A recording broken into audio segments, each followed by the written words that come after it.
Livro de Obadias, a partir do capítulo 1. Aleluia. Visão de Obadias. Assim diz o Senhor Jeová a respeito de Edom. Temos ouvido a pregação do Senhor e foi enviado às nações um embaixador dizendo: levantai-vos e levantemo-nos contra ela para a guerra. Eis que te fiz pequeno entre as nações, tu és muito desprezado. A soberba do teu coração te enganou. Como o que habita nas fendas das rochas, na sua alta morada, que diz no seu coração: quem me derribará em terra? Se te elevares como águia e puseres o teu ninho entre as estrelas, dali te derribarei, diz o Senhor. Se viesses a ti ladrões ou roubadores de noite, como estás destruído? Não furtaria o que lhe bastasse? Se a ti viessem os vendimadores, não deixariam alguns cachos? Como foram buscados os bens de Esaú? Como foram esquadrinhados os seus esconderijos? Todos os teus confederados te levaram para fora dos teus limites, os que gozam da tua paz te enganaram. Prevaleceram contra ti os que comem o teu pão, puseram debaixo de ti uma armadilha. Não há em Edom entendimento. E não acontecerá naquele dia, diz o Senhor, que farei parecer os sábios de Edom e o entendimento na montanha de Esaú? E os teus valentes, ó Temã, estarão atemorizados para que da montanha de Esaú seja cada um exterminado pela matança? Por causa da violência feita a teu irmão Jacó, cobrir-te-ei a confusão e serão exterminados para sempre. No dia em que estivestes em frente dele, no dia em que os forasteiros levavam cativo os seus exércitos e os estranhos entravam pelas suas portas e lançavam sorte sobre Jerusalém, tu mesmo era um deles. Mas tu não devias olhar para o dia do teu irmão, no dia do teu desterro, nem alegrar-te sobre os filhos de Judá, no dia da sua ruína, nem alargar a tua boca no dia da angústia, nem entrar pela porta do meu povo no dia da tua calamidade. Sim, tu não devias olhar satisfeito para o seu mal, no dia da sua calamidade, nem estender as tuas mãos contra o seu exército no dia da sua calamidade, nem parar nas encruzilhadas para exterminares o que escapassem, nem entregar os que lhe restassem no dia da angústia. Capítulo de número 15. Porque o dia do Senhor está perto, sobre todas as nações, como tu fizeste, assim se fará contigo, a tua maldade cairá sobre a tua cabeça. Amém? Glória a Deus. Você pode tomar seus assentos.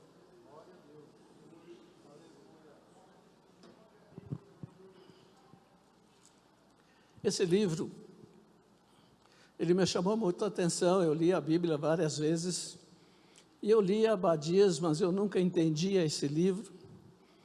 E nesses 15 dias, 20 dias atrás, eu lendo esse livro e vendo histórias sobre esse livro, me chamou bastante a atenção. E pensei, se esse livro está aqui, Deus quer falar comigo através desse livro. Deus tem algo para falar com a sua igreja através do que está escrito nesse livro.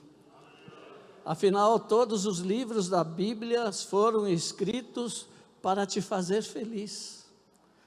Toda a obra do Senhor, todas as páginas deste livro, elas foram escritas para te fazer vencedor, para te fazer feliz, para você triunfar, para você ter saúde, para você ter alegria, para você conquistar, para você ter família abençoada, curada, salva, e para você servir e adorar o Senhor. Amém? Esse livro não foi escrito simplesmente para que fosse um enfeite na nossa cabeceira, lá na nossa estante. Ele foi escrito para que lêssemos e aprendêssemos e colocássemos em prática tudo aquilo que nele está escrito. Esse é a ordem do Senhor. Ele deixou aqui o manual do fabricante, que se seguirmos as palavras desse livro, nós teremos vida, vida eterna, teremos alegria, não teremos problemas, não teremos dificuldades. Esse livro nos chama a atenção pelo fato de que ele foi escrito para representar aqui o problema ocorrido entre uma família, ao nascimento de Jacó e de Esaú. Foi feito aqui uma análise onde esses dois meninos, mesmo dentro do ventre da mãe deles, eles pelejavam entre si, eles disputavam entre si, eles já guerreavam entre si. E dentro desse ventre, esses dois meninos representariam aqui duas nações.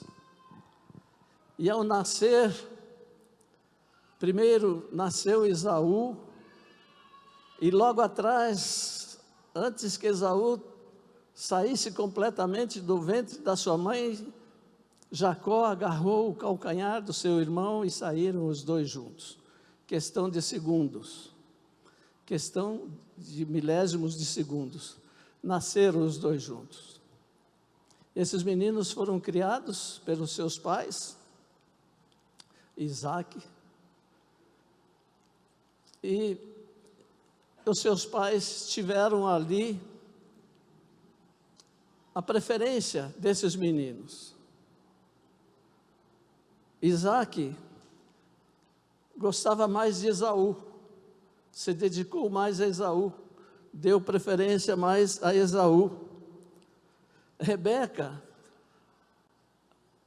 aliás, a Jacó, Rebeca a Esaú, a Jacó, Esaú foi Isaac, desculpe, fiz confusão aqui. Isaac promoveu mais Esaú, e Rebeca, Jacó. E aqui nós temos aqui uma experiência que podemos colocar em prática já em nossas vidas. Você que é pai, você que é mãe, procure criar os seus filhos da mesma forma como você cria os privilégios que um tem, dê para o outro. Não crie entre eles rivalidade, dando preferência para um, desprezando o outro. E assim foram criados esses meninos. Um belo dia, Isaac pediu para o seu filho ir buscar uma caça para fazer um almoço para ele. Jacó ficou na sua casa e preparou lá um guisado. Esaú chegou exausto da sua caça e com muita fome. E quando ele viu esse guisado pronto, um guisado vermelho, bonito, ele perguntou a Jacó: dá-me um pouco desse guisado. E Jacó, que não era bobo, falou: eu te vendo esse guisado a troco da primogenitura. E nós sabemos que lá naquela época a primogenitura era uma coisa espiritual, não era algo carnal, era algo da onde sairia Jesus Cristo, primogênito dos santos. Então ela era uma coisa espiritual. Esaú naquele momento chega e entra e vê aquele prato de lentilhas, de guisado bonito. Ele pega e negocia a sua primogenitura com o seu irmão Jacó.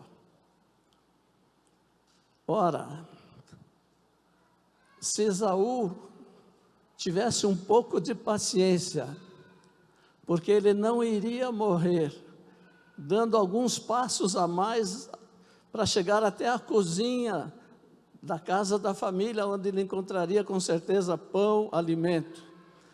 Mas ele quis o aqui e agora. Ele quis decidir aquela situação aqui e agora. Não, eu quero esse prato de lentilhas, eu estou com fome. E comeu esse prato de lentilha. E assim foi o crescimento desses meninos. E assim foi a vida desses meninos. Jacó, lá pelas tantas, quando Esaú se deu conta que havia vendido a sua primogenitura para Jacó, ele procurou matar Jacó. E a sua mãe orientou ele para que ele saísse da sua casa e fosse aos seus parentes. Toda essa história vocês já conhecem ela de cor. Ele saiu, foi para a casa da sua parentela, ele casou, ele enriqueceu, ele voltou, ele teve um novo encontro com Esaú. Aparentemente eles se abraçaram, eles fizeram as pazes novamente, eles ficaram juntos um tempo, mas a rivalidade sempre aconteceu. E aqui está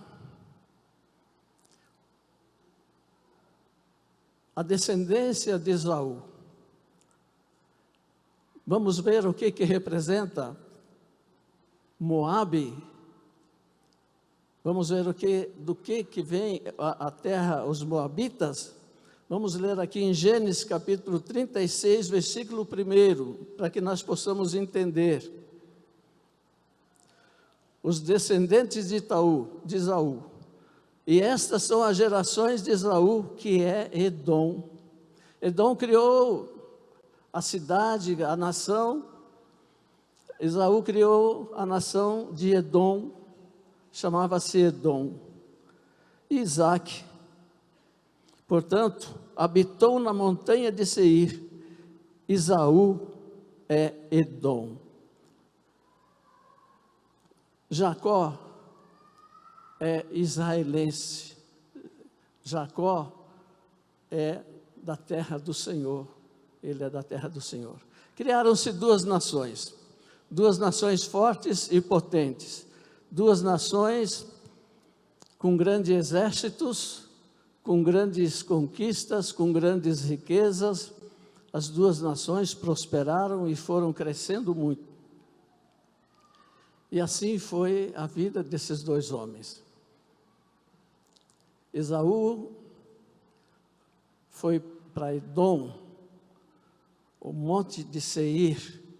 Ele construiu ali a sua cidade, a sua nação, nas montanhas, nos melhores lugares, de onde ele poderia ali controlar os seus inimigos, ele poderia observar os seus inimigos.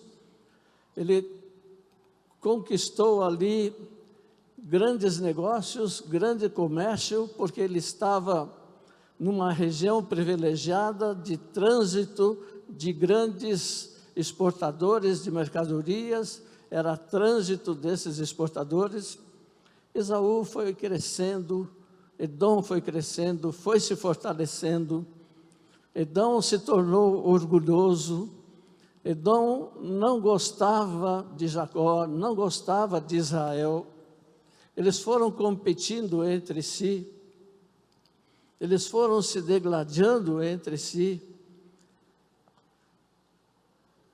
E aconteceu que, nesse crescimento,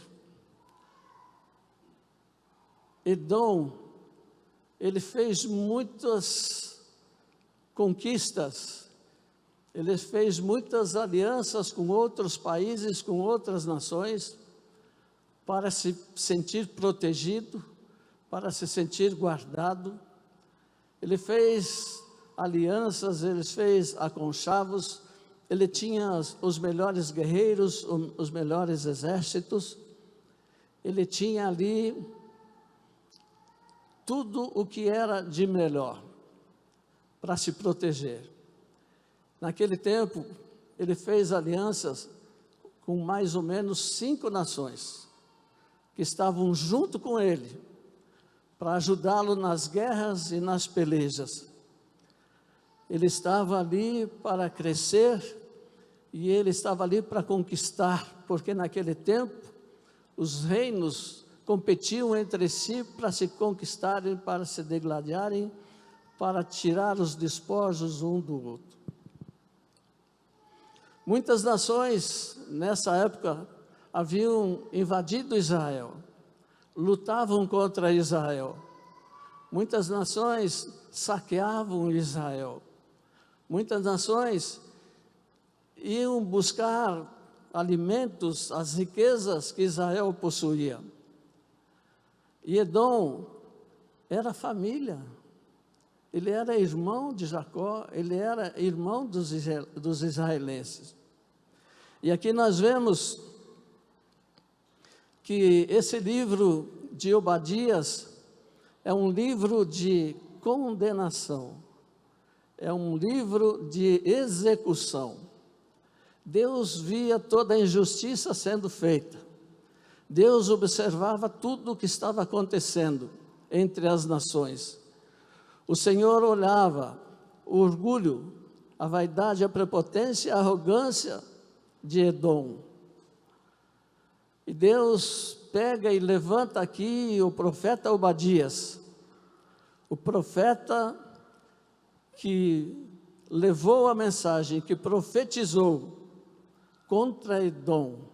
Ele recebeu a carta de sentença de Edom. Mas por que Obadias foi esse profeta que recebeu, que entendeu essa profecia contra Edom?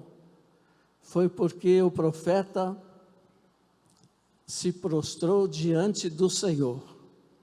Ele se ajoelhou diante do Senhor para entender o que o Senhor queria dizer.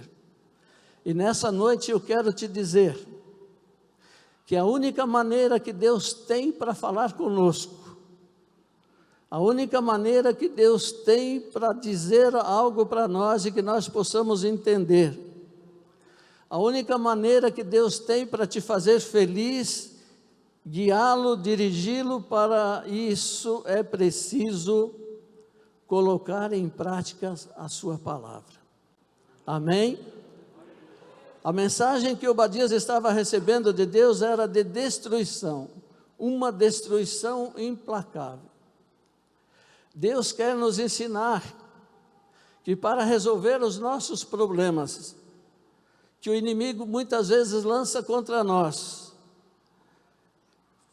que a enfermidade atinge, que a opressão atinge, que os nossos inimigos se levantam, que os nossos inimigos lançam guerras contra nós, contra as nossas vidas, as nossas famílias. A única maneira de Deus resolver os nossos problemas é a palavra de Deus. A palavra de Deus envolve três coisas aqui. Primeiro, a revelação. A revelação através de qual Deus te faz detectar a causa do problema. Obadias se colocou prostrado diante do Senhor. Ele se ajoelhou, ele procurou saber de Deus o que era essa acusação, essa derrota imposta a Edom. Aí Deus vem e revela para ele. A revelação através de qual Deus te faz, ela faz detectar a causa do problema. Segundo, a inspiração. Você detectando o problema, Deus vai te dar a inspiração para você resolver esse problema. Se você está na presença de Deus, você conseguiu detectar o problema. Olha, o meu problema é esse.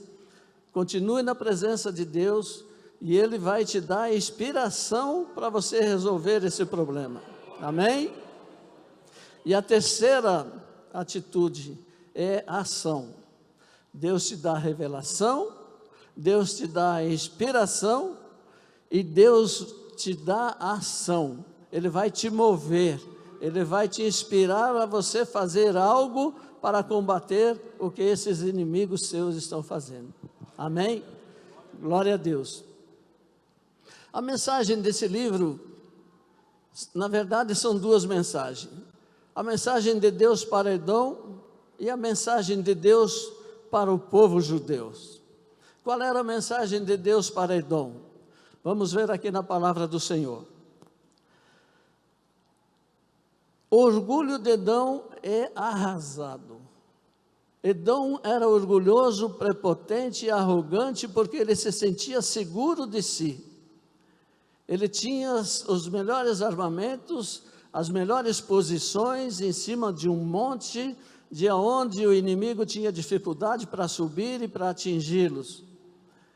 Ele tinha todo um aparato de guerra para ser vencedor. Ele estava tranquilo, ele estava prepotente, arrogante, confiante nele somente. Ele não precisava de Deus, ele não precisava de ninguém, porque as condições privilegiadas em que ele se encontrava facultava a ele vitória em todos os sentidos. Mas o orgulho de Edom, o Senhor diz que vai arrasar. Aqui no capítulo 1, o Senhor diz: visão de Obadias, assim diz o Senhor Jeová a respeito de Edom. Temos ouvido a pregação do Senhor e foi enviado às nações um embaixador dizendo: levantai-vos e levantemo-nos contra ele para a guerra. Eis que te fiz pequeno entre as nações, tu és muito desprezado. Edom era desprezado por Deus, porque Edom desprezava Deus. Ele tinha suas próprias leis, ele não queria saber de Deus. Ele matava, ele tirava os despojos, ele guerreava, ele era vencedor sempre. Ele não precisava de Deus. Mas mesmo assim, o que fez Edom? Ele fez alianças com algumas nações. Assim como nós vemos muito aqui no Brasil, na política, as alianças que são feitas para fortalecer, para conseguir votar alguma lei, algum projeto, e aí corre dinheiro, e aí corre um monte de coisas erradas que nós sabemos. E assim era Edom com esses países ao seu redor. O orgulho de Edom é arrasado. Deus diz: tu és pequeno e insignificante. Segundo, a riqueza de Edom é saqueada.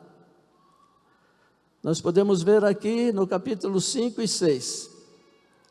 Se viesse a ti ladrões ou roubadores de noite, como estás destruído? Não furtariam o que lhe bastasse? Se a ti viessem os vindamadores, não deixariam alguns cachos? Edom seria arrasada pelos ladrões, seriam atacada pelos ladrões, e eles levariam tudo. Diz aqui nas Sagradas Escrituras que no passado, os vendimadores que colhiam as suas uvas, deixavam para trás alguns cachos para aquelas pessoas pobres e necessitadas passarem e virem colhendo. Nem isso o Senhor ia deixar. O Senhor ia arrasar, o Senhor ia tirar tudo deles. Essa é a mensagem de Deus para Edom. Terceiro, as alianças de Edom são rompidas. Nós podemos ver aqui no versículo 7, todos os teus confederados te levarão para fora dos teus limites. Os que gozam da tua paz te enganaram, prevaleceram contra ti, os que comem o teu pão, puseram debaixo de ti uma armadilha. Não há Edom entendimento. Aleluia. Edom havia feito alianças com essas 5 nações, 7 nações, e teve uma dessas nações que levantou um embaixador. Naquela época não existia televisão, não existia rádio, não existia telefone. Esse embaixador que formava aliança com Edom, saiu visitando essas nações, convidando essas nações a se levantarem contra Edom. e a derrotá-los, Edom, porque também já não aguentavam mais a prepotência e a arrogância dessa nação. E eles foram traídos por essas nações, pelas alianças que eles fizeram. Amém? Glória a Deus. Quarto, a sabedoria de Edom é destruída. Nós vimos aqui no verso 8, que diz o seguinte: e não acontecerá naquele dia, diz o Senhor, que farei perecer os sábios de Edom e o entendimento das montanhas de Esaú, e os teus valentes estarão atemorizados, para que da montanha de Esaú seja cada um exterminado pela matança. Deus estava arrasando com Edom. Deus havia decretado a sentença contra Edom. Edom havia passado dos limites. Edom estava maltratando os seus irmãos, os israelitas, outras nações. Eles eram muito fortes, muito guerreiros, mas o Senhor estava derrotando, destruindo eles. Quinto, o exército de Edom é derrotado. Os valentes de Edom foram todos derrotados. Aqui está a sentença de Edom. Nós podemos ver nos nossos dias,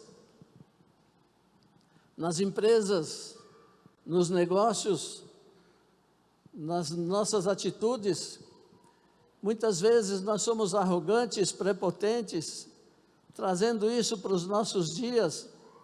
Muitas empresas se acham absolutas donas de si, muitas instituições acham que são poderosas e que fazem tudo conforme a sua vontade, conforme o seu desejo, que agem desonestamente, que maltratam as pessoas, que maltratam funcionários, que enganam governos, que enganam pessoas.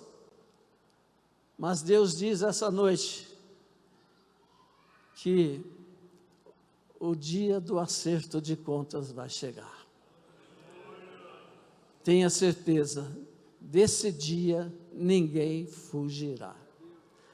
Chegará o dia que eu e você teremos que prestar conta a Deus de tudo aquilo que nós fizemos, de tudo aquilo que nós deixamos de fazer, de todas as pessoas que nós machucamos, de todos os malfeitos que nós fizemos, quem sabe roubos, adultérios, perseguições injustiças, praticamos injustiças. Quantas pessoas nós pusemos para fora do nosso meio, sem chance de estender a mão e socorrê-las. Quantas pessoas Deus mandou para nós e nós desprezamos e jogamos para fora. Quantas pessoas colocou do nosso lado para nos ajudar e nós desprezamos. Quantas coisas erradas nós temos feito lá na nossa família, na nossa casa.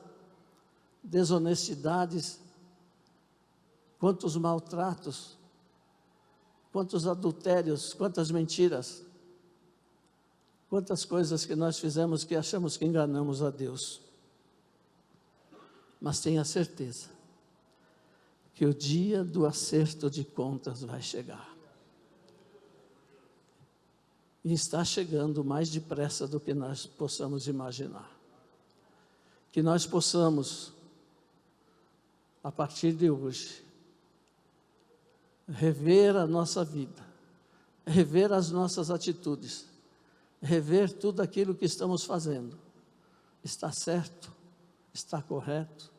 Estou fazendo o melhor? Muitas vezes é melhor nós incorrermos na perca, no prejuízo, do que machucar alguém, do que extorquir alguém. E assim, o julgamento sobre Edom chegou. Não teve mais jeito, não teve mais escapatória. A defesa do julgamento divino, violência contra os judeus. Edom foi muito violento contra os judeus. Seus irmãos, eles eram seus irmãos, judeus e edonitas eram irmãos. E Edom, muitas vezes, enquanto Israel era saqueado pelos inimigos, Edom nunca fez nada, ele ficou somente assistindo. E ele ficou se alegrando com os malfeitos, com a derrota que os seus irmãos estavam enfrentando. Ele ria-se da desgraça dos seus irmãos. Ele se divertia às custas da derrota do seu irmão. Quantas vezes nós fazemos isso? Quantas vezes nós nos alegramos com a queda do nosso irmão? Quantas vezes nós batemos palmas quando o nosso irmão perde, se machuca, erra? Nós, em vez de nós chegarmos e estendermos a nossa mão para ajudá-lo, para trazê-lo de volta, para ajudá-lo a levantar, nós pisamos no seu pescoço mais ainda. Que nós possamos olhar para isso, que nós possamos praticar aquilo que Deus quer que nós façamos. Amém? Glória a Deus. Glória a Deus. E a mensagem aqui de Deus para o povo judeu: Deus os livrará. Vamos ver aqui o capítulo 17 e 18. A palavra de Deus nos diz assim: mas no monte Sião haverá livramento, e ele será santo, e os da casa de Jacó possuirão as suas herdades. A casa de Jacó será fogo, e a casa de José chama, e a casa de Esaú palha, e se acederão contra ele e os consumirão. Edom será palha diante de Deus. Israel será fogo diante de Deus, e esse fogo queimará essa palha. Então, meus irmãos, que nós possamos refletir bastante sobre essa palavra, que nós possamos refletir bastante sobre o que nós estamos fazendo. Deus é um Deus que nos ama, Deus é um Deus que quer o nosso bem, mas muitas vezes o nosso orgulho, a nossa prepotência, a nossa arrogância tem tomado conta das nossas vidas, das nossas decisões. Nós queremos ser melhores do que os outros, nós queremos aparecer mais do que os outros, nós queremos crescer mais do que os outros. Mesmo dentro da igreja, nós queremos disputar lugares com os outros, queremos disputar cargos com os outros. Não, meu irmão, não é assim. Todos nós temos uma missão para ser cumprida aqui. Todos nós temos um caminho para seguir. Todos nós devemos ler essa palavra e colocar essa palavra em ação. Deus nos ama muito. Quero dizer para você que você é a coisa mais bonita que Deus criou. Eu quero dizer para você que você é a coisa mais linda que Deus tem aqui na terra. Você é a imagem e semelhança do Senhor. Você foi criado por o Senhor. E Ele quer te ver feliz. Ele quer que você seja um vencedor. Ele quer que você alcance saúde, prosperidade, que você tenha alegria com a sua esposa, com a sua casa, com a sua família. Ele quer que você seja um vencedor. Amém? Não espere o julgamento do Senhor, porque vai chegar o momento do acerto de contas. Vai chegar um momento que Deus vai se cansar das nossas atitudes de arrogância e prepotência. Não adianta eu pregar a palavra do Senhor e ser arrogante e prepotente. Não adianta eu falar de Deus e não estender a mão para o meu irmão que está aí, em dificuldades, passando mal, sendo que apenas talvez um abraço, o meu irmão possa voltar a sorrir, o meu irmão possa ser salvo. Devemos cultivar o amor, devemos cultivar a paz, devemos cultivar a palavra de Deus em nossos corações, devemos fazer aquilo que agrada o Senhor. Não façamos para agradar o homem, mas para agradar a Deus, para fazer aquilo que Ele espera que nós façamos. E para que nós possamos atingir isso, para que nós possamos atingir essa qualidade de vida que Deus quer para nós, aqui está a resposta. Se você tão somente colocar em prática tudo que está nesse livro, você não precisará de mais nada, não vai te faltar mais nada, não vai te faltar emprego, não vai te faltar o sustento para cada dia, não vai te faltar saúde, não vai te faltar os seus filhos ao seu lado, se divertindo junto com você. Deus, Ele te ama. Deus é um Deus justo e maravilhoso. Deus te ama. Você é a criatura mais bonita que Ele criou. Ele é apaixonado por você. Não pense que Deus é carrasco, mas Ele é justo. Não pense que Deus é vingativo, mas Ele é justo. Se você caiu, levante-se. Levante-se. Se você está prostrado, levante-se. Se você precisa de ajuda, não tenha medo, chegue perto de quem pode te ajudar. Se você pode ajudar alguém, estenda a sua mão e levante essa pessoa. Tire o seu orgulho, tire a sua prepotência, tire a sua vaidade, tire tudo que te atrapalha e joga na lata do lixo. Nós não somos melhores do que ninguém. Nós não somos melhores do que ninguém. Somos todos iguais. Somos todos filhos do mesmo Deus, criados à imagem e semelhança do nosso Deus. Aqui não tem ninguém melhor do que eu. Amém? Glória a Deus. Que nós possamos meditar mais nesse livro. Ele é um livro complicado. Ele é um livro de sentença. Nós precisamos explorar mais esse livro. Sentença de Deus. Vai chegar um momento na sua vida que essa carta de sentença vai chegar. Assim como um juiz, lá no fórum, na decisão do que ele vai tomar com relação a uma pessoa que cometeu um crime, ele vai expelir ali a sentença, ele vai divulgar a sentença. Assim é nosso Deus. Não tem como fugir desse dia, não temos como sair desse dia. Portanto, eu te convido, coloque a sua vida nas mãos do Senhor, prostre-se diante dEle, e Ele vai te dar condições. Se você estiver de acordo com a sua vontade, buscando Ele de todo o seu coração, buscando Ele em verdade, com sabedoria, primeiro, Ele vai te dar revelação do seu problema. Ele vai te mostrar aonde está o seu problema e o que você tem que fazer. Ele vai te dizer: olha, filho, o problema está aqui. É isso que você tem que resolver. Você detectando o problema, Ele vai te dar a visão. Ele vai te dar a inspiração. Como fazer? O que eu vou fazer? Amém?